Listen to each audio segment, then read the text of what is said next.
Good morning, dear students. The topic for today talk is wave functions for hybrid orbitals.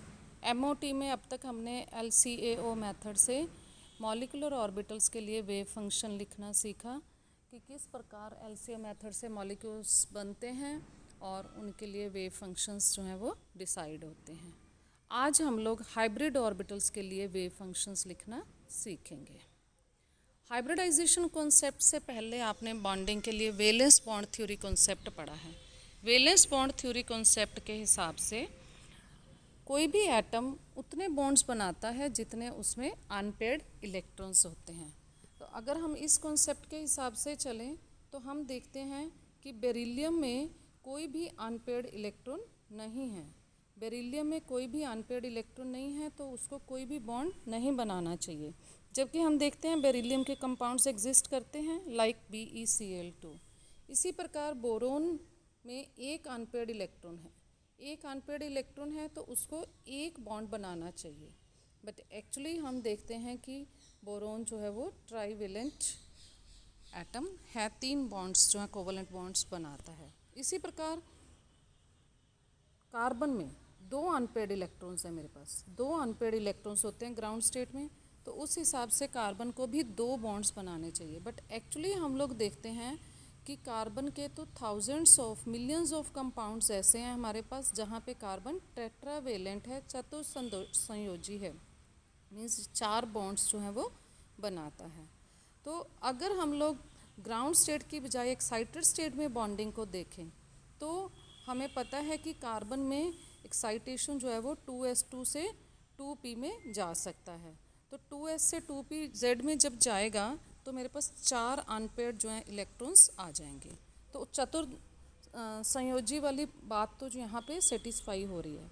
पर simply excited state में bonding से हम लोग जो हैं सभी पॉइंट्स को डिस्कस नहीं कर सकते। जैसे हमें पता है कार्बन के चतुर्संयोजी, सबसे सिंपल मैं एग्जांपल लूँ मीथेन। मीथेन में आप बचपन से ही पढ़ते आ रहे हैं कि मीथेन के सभी CH बॉन्ड्स जो हैं वो सेम होते हैं, बॉन्ड एंगल सेम होता है, बॉन्ड लेंथ सेम होती है, सभी जो हैं बॉन्डिंग करेक्टर्स जो हैं वो एक जैसे होते हैं।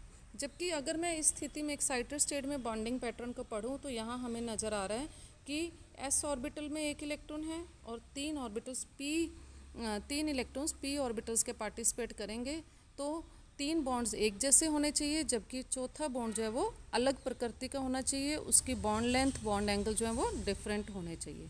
तो इन सब पॉइंट्स को एक्सप्लेन करने के लिए कॉन्सेप्ट आया हाइब्रिडाइजेशन का। आइए थोड़ा सा देखते हैं what is hybridization. Hybridization definition आप अच्छी तरह से परिचित हैं कि किसी परमाणु के लगभग समान ऊर्जा वाले और भिन्न भिन्न आकृति वाले 2 या 2 से अधिक परमाणु कक्षकों के संयोग से एकदम समान ऊर्जा, ध्यान दीजिए, एकदम समान ऊर्जा व समान आकृति वाले उतनी ही संख्या में नए कक्षक बनते हैं जितने परमाणु कक्षकों ने संयोजन में भाग लिया था। तो लगभग समान ऊर्जा वाले कक्षक जब आपस में LCO मेथड से कंबाइन करते हैं तो उसका रिजल्टेंट होता है बिल्कुल समान ऊर्जा वाले और एकदम समान आकृति वाले नए ऑर्बिटल्स। इन्हें हम कहते हैं संकृत कक्षक।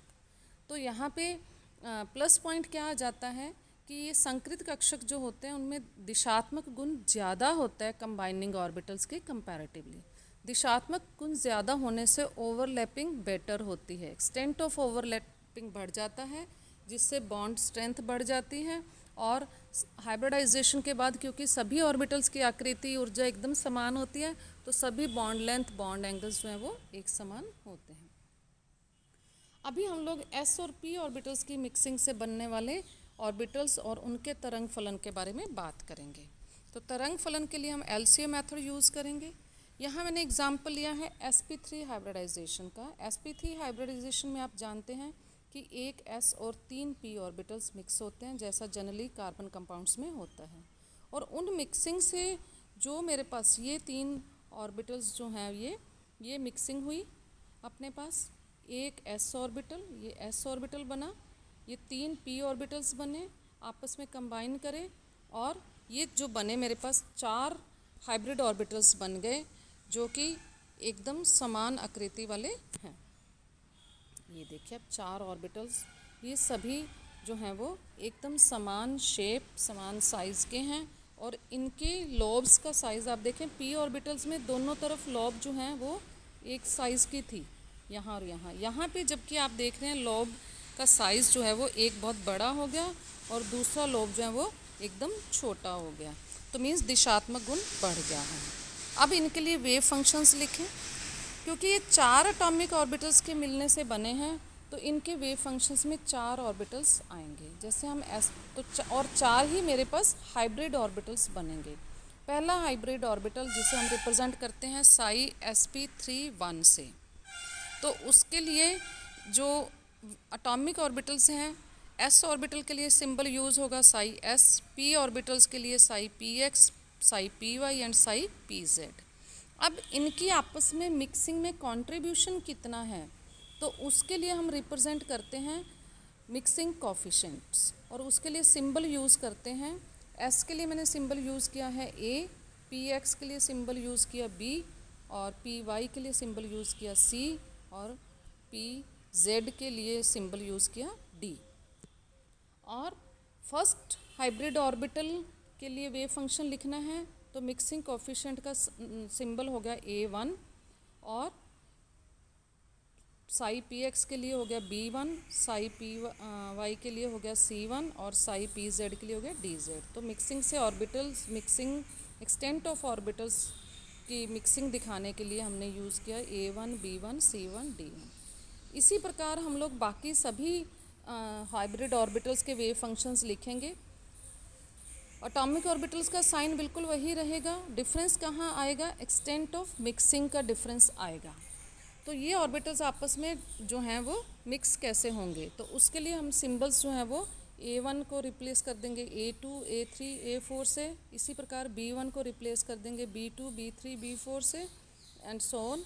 तो मेरे पास 4 हाइब्रिड ऑर्बिटल्स के लिए 4 वेव फंक्शंस आ जाएंगे, Sai sp3 1, Sai sp3 2, Sai sp3 Sai sp3 इसी प्रकार हम सभी प्रकार की हाइब्रिडाइजेशन के लिए वेव फंक्शंस जो हैं वो लिख सकते हैं। जैसे sp2 हाइब्रिड ऑर्बिटल्स हम देखें तो एक s और 2 p ऑर्बिटल्स आपस में मिक्स होंगे। यहाँ मैंने px और py ऑर्बिटल्स जो हैं वो लिए हैं, तो इनकी मिक्सिंग से जो हाइब्रिड ऑर्बिटल्स बने, अगेन आप देख रहे हैं कि उनकी जो है लॉब्स में दिशात्मक गुण बढ़ गया है और तीनों ऑर्बिटल्स जो हैं वो बिल्कुल एक समान आकृति, एक समान जो है शेप के हैं, साइज़ के हैं, बॉन्ड एंगल एकदम समान होता है, 120 डिग्री होता है। तो यहाँ पे 3 एटॉमिक ऑर्बिटल्स की मिक्सिंग से 3 ही हाइब्रिड ऑर्बिटल्स बनेंगे और उन तीनों के वेव फंक्शंस हम बिल्कुल उसी स्टाइल से लिखेंगे जैसे हमने sp3 में लिखा। इसी प्रकार sp ऑर्बिटल्स के लिए भी वही चीज़, sp ऑर्बिटल्स एक s और एक p ऑर्बिटल की मिक्सिंग से बनता है। जो भी आपका मॉलिक्यूलर एक्सिस होगा उसी p ऑर्बिटल को आपने सिलेक्ट करना है। यहाँ मैंने मॉलिक्यूलर एक्सिस x एक्सिस लिया तो px ऑर्बिटल की मिक्सिंग दिखाई है, तो उससे 2 हाइब्रिड ऑर्बिटल्स बन गए linear in geometry 180 degree bond angle, और उनसे 2 हाइब्रिड ऑर्बिटल्स बनेंगे जिनके नाम हमने रखे हैं साई sp1 और साई sp2, और उनके मिक्सिंग कोफिशिएंट और एटॉमिक ऑर्बिटल्स बिल्कुल उसी पैटर्न पे लिखे जाएंगे। इसी प्रकार जो है अब हम लोग अगला स्टेप क्या रहेगा कि हम इन a1, a2, b1, b2 means mixing coefficients की वैल्यूज़ कैलकुलेट करना चाहेंगे कि कितना कितना कंट्रीब्यूशन होता है इनका हाइब्रिड ऑर्बिटल्स में। वो हम लोग डिस्कस करेंगे नेक्स्ट क्लास में। Thank you so much.